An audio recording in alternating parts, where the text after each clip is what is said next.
Hey y'all, Mr. Delot here, and today we're talking about decolonization some more, specifically going through Vietnam and Egypt, as well as back to Africa for a little while for Nigeria, and a couple of things going on in Canada as well. So, to start off with Vietnam, again, y'all should know the gist of what happens with Vietnam's decolonization process from France, and then the stuff going on with the U.S. in Vietnam as well from last year. But it all starts with Ho Chi Minh, right? The original communist leader in Vietnam, the guy who's been fighting against the French and then who leads the fight against the United States, at least for the first few years of the war. And he starts that guerrilla war campaign against France after France reoccupies Vietnam at the end of World War II. Now, Ho Chi Minh, who has, myriad different aliases and actual names and everything, he is a nationalist, hardcore Vietnamese nationalist who wants independence for his people. He's also a communist who has been, into China and a few other parts of the world and influenced by people like Mao Zedong, who wanted to unite Vietnam under communist rule. It's that same communist ideology of needing to spread communism. So when we split Vietnam after World War II at the 17th parallel, when the Soviets and the Chinese get control of North Vietnam and it becomes communist, Ho is not satisfied and doesn't want to leave South Vietnam independent or democratic. And basically he's a big figure in the Vietnamese Revolution that happens right after World War II from 1946 to 1954 to try and stop France reestablishing themselves as the colonial power over Indochina. And that whole conflict is also called the First Indochina War. The Second Indochina War is basically like the U.S. version of the Vietnam War.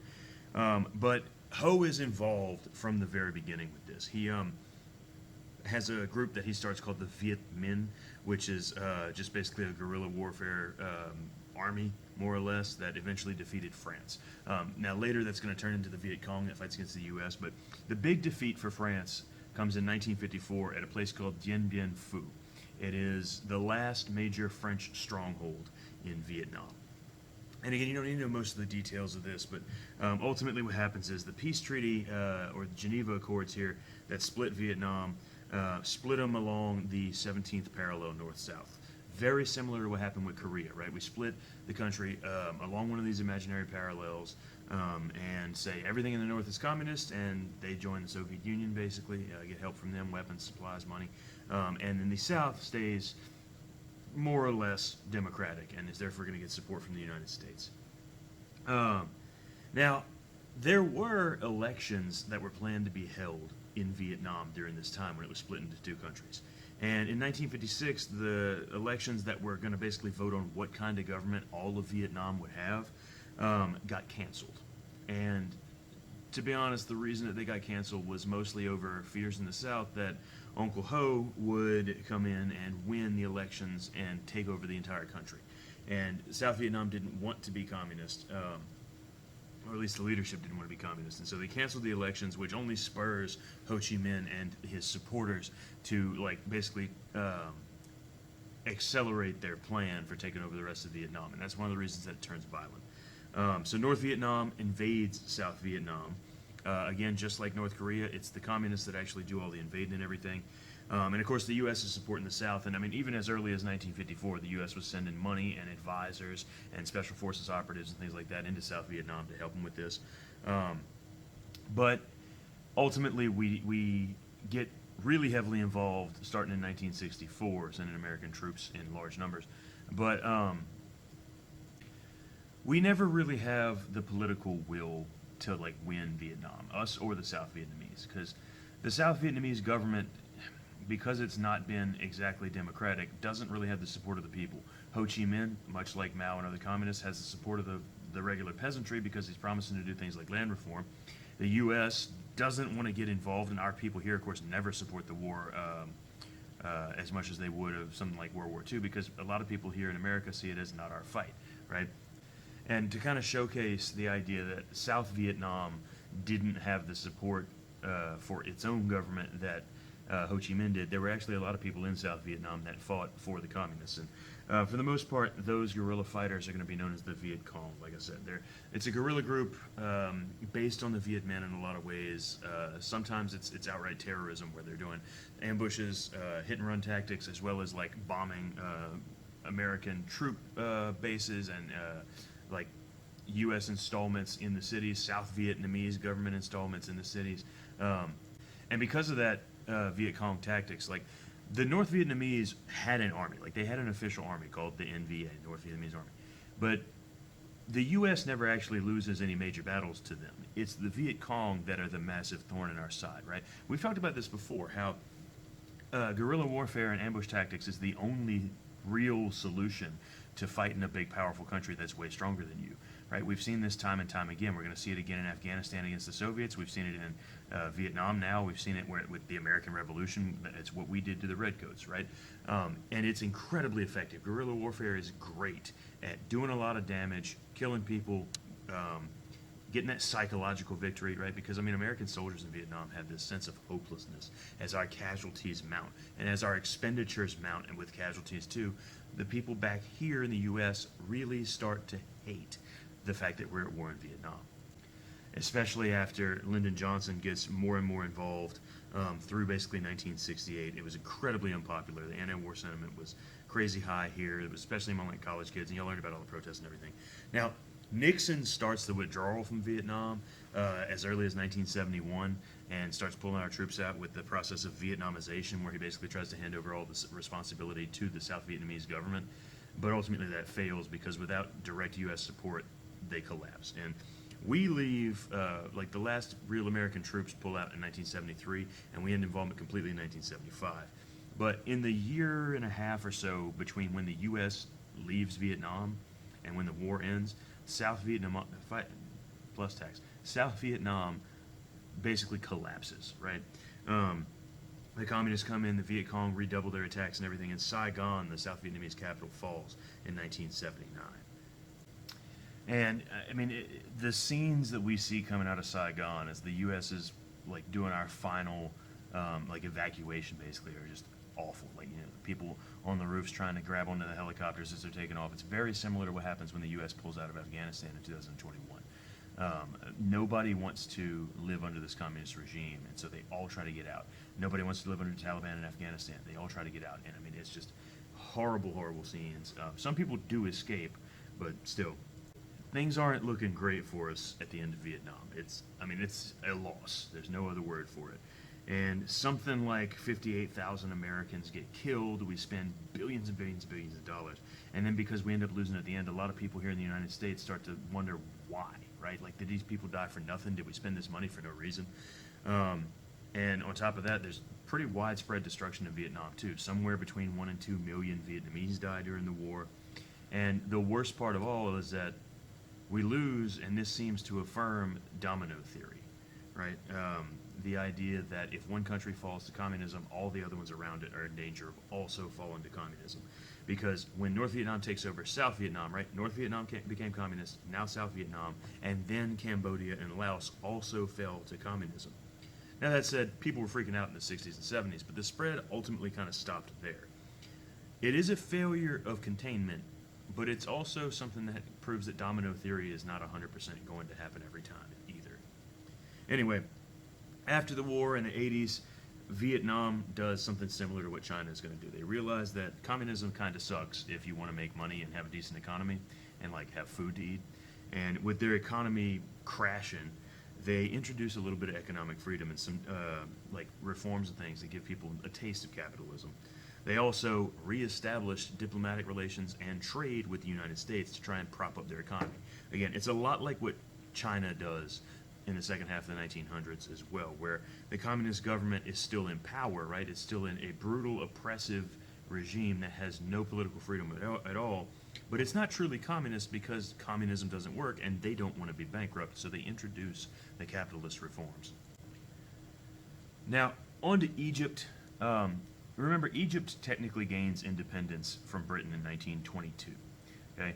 And even though that happens, between the two world wars and after World War II, Britain still maintained a lot of rights over Egypt's affairs and a lot of control over Egypt after they gained independence.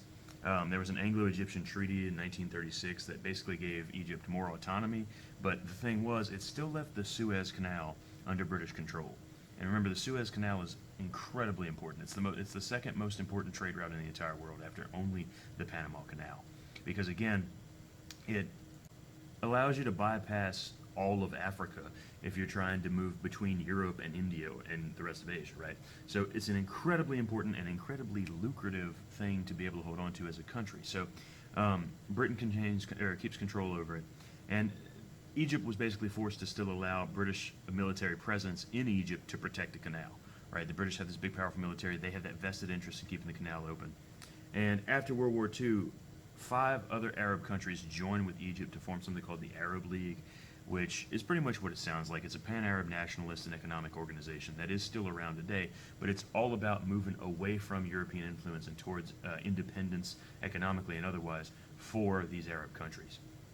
Now, ultimately what happens that really changes everything is in 1952, the king of Egypt is overthrown and Egypt becomes a republic, the Republic of Egypt, under the first president, a guy named Mohammed Naguib. But Naguib isn't around for that long, because the guy who gets elected president long term in Egypt is the general who overthrew the king back in 1952, a guy named Gamal Abdel Nasser. And Nasser is pretty hardline. He promoted pan-Arab nationalism and anti-European policies during his entire tenure as the president. And again, he's got that military background. So it's not quite military rule, but it's definitely got some flavor from there. And he also combines kind of hardline Islamic government with socialism. And there's some land reform and things that Nasser does to establish like socialist cooperative farms and things like that. That makes him popular with some of the common people. He's popular with the Arabs because he's trying to drive out European influence. And it does lead to the improvement of things like government-owned irrigation systems in Egypt. So Nasser, what he's doing is sort of working. And then he starts nationalizing a lot of Egypt's industries, okay? Oil, cotton, and foreign-owned banks and things, all the stuff that Europe is economically interested in the first place. And in 1956, Nasser orders the Egyptian military to seize control of the Suez Canal. And when he nationalizes the canal, this is a problem for Britain especially, but also for France and for Israel. And we've talked a little bit about this, but Israel and Egypt absolutely despise each other at this point. Like, Egypt doesn't think that Israel has the right to exist. They've gone to war with Israel already. The Israelis don't want Egypt to get more powerful. They certainly don't want Egypt to have control of the Suez. And so basically we've had a century of European control over the Suez Canal. And so Israel, Britain, and France want to maintain that control over the canal. And so they all get together and they invade Egypt. And British and French paratroopers start dropping in the canal zone. They seize control of it. They blow up a bunch of stuff. They shoot a bunch of Egyptian soldiers. And Britain and France claim that they were simply enforcing the UN ceasefire between Israel and Egypt, right? Now, Israel was definitely working with Britain and France, but it was all basically just a cover for Britain and France to take back control of the canal. And so the thing here is the Suez Canal is certainly too important of like a geopolitical waterway for anybody to like let this sort of ruckus happen and disrupt trade, right? No matter who you are, you don't want this trade disruption because it's going to cost everybody money. And so when the U.S. starts looking at it, I mean, we've got Egypt, which is leaning socialist, and then we've got our 3 best friends in the world, basically, Israel, Britain, and France, not in that order, but who are we going to side with, right? Is it going to be Britain and France, or is it going to be Egypt? And ultimately, the U.S. backs the Egyptians, and so do the Soviets. This is the crazy part. The U.S. and the Soviet Union both work together to try and end the Suez crisis and give control of the canal back to Egypt. This is one of those times when, like, the rest of the Cold War doesn't matter as much as this very specific thing. And so the U.S. and the Soviet Union both worked together to make an agreement through the UN to end the crisis. And eventually the agreement was to remove any foreign troops from Egypt and make the canal zone officially part of Egypt. It also makes it an open international waterway that is ultimately administered by the Egyptian government, but is open to peaceful trade and travel to everybody else in the country. And this also leads to a peaceful compromise between Israel, British, and France, like way later, like this. But at the time, Egypt is still really mad that Israel invaded with Britain and France helping them. The Israelis are still mad because the Egyptians are trying to cut them off from trade. And Israel, Britain, and France all tried to stop the deal from happening in the 50s, but it didn't matter because the 2 superpowers both want it to happen. Okay. This is one of those things that really showcases a significant example of a country successfully maintaining a non-aligned position between the U.S. and the USSR, that's Egypt, as well as like proving that the old European empires, those Western European powers that have been there for forever, are not as important as the superpowers, right? Britain and France had been the two strongest countries in the world for centuries, and they both wanted the same thing, and they didn't get it just because the superpowers opposed them. And that's an important trend here, right? We're talking about continuity and change. That Britain and France don't get what they want in global politics because the U.S. and the Soviet Union have way more clout at this point. Now, down to Nigeria, we've talked about some other places in Africa getting independence and ending their colony status. In Nigeria, they get independence from Britain in 1960. And this is significant because Nigeria is not just a huge country in population, but it's also incredibly rich in natural resources, especially oil.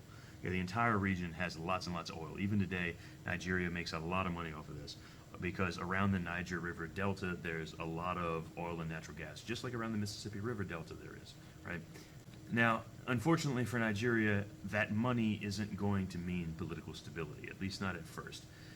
There's a big civil war from 1967 to 1970 called the Biafran Civil War, and that's just because Nigeria sits on what is called the Bight of Biafra, it's that like Gulf basically, where all the oil is. And in the West, there was a group called the Igbos that tried to secede from Nigeria. Okay? The Igbo are ethnically distinct. They're also Christians, whereas a lot of Nigeria is Muslim.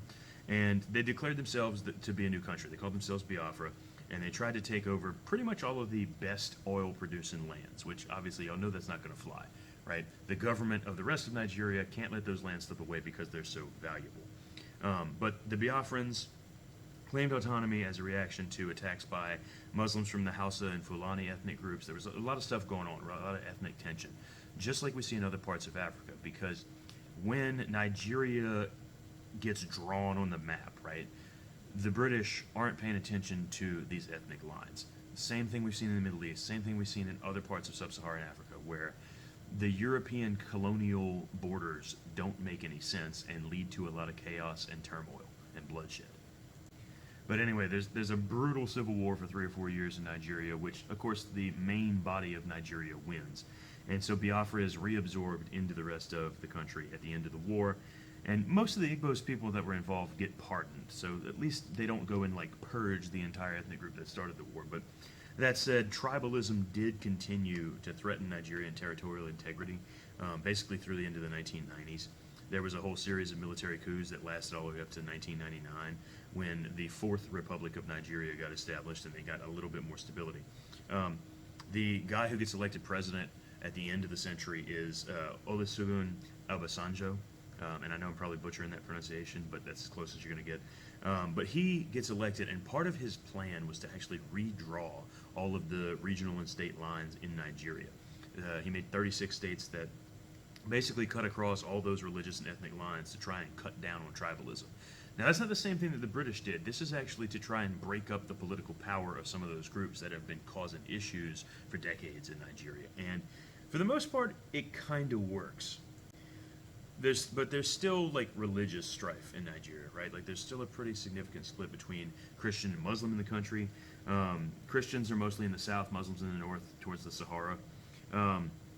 And one of the ways they deal with that, like the Nigerian government allows Islamic states to incorporate Islamic law, Sharia law, into their constitutions. And the central government also allows for like intermarriage and cross-cultural ties between religious and ethnic groups, which a lot of other countries in Africa don't do.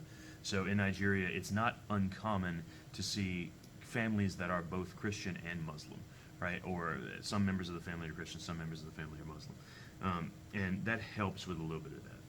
Now, that said, even with all the things that the government is trying to do to like ease back ethnic and religious tensions, there's still unrest against the central government because the central government of Nigeria has exploited the oil pretty heavily. There's a lot of corruption. There's frequent violence over the oil fields, really even to now. And there's a lot of Nigerian commoners that dissent against this, and they do things like light oil wells on fire. They do terrorist attacks on refineries and things.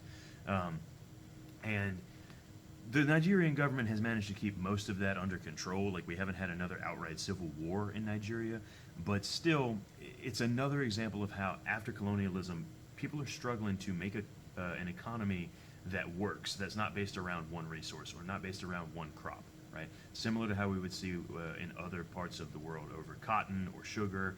Nigeria has that issue with oil.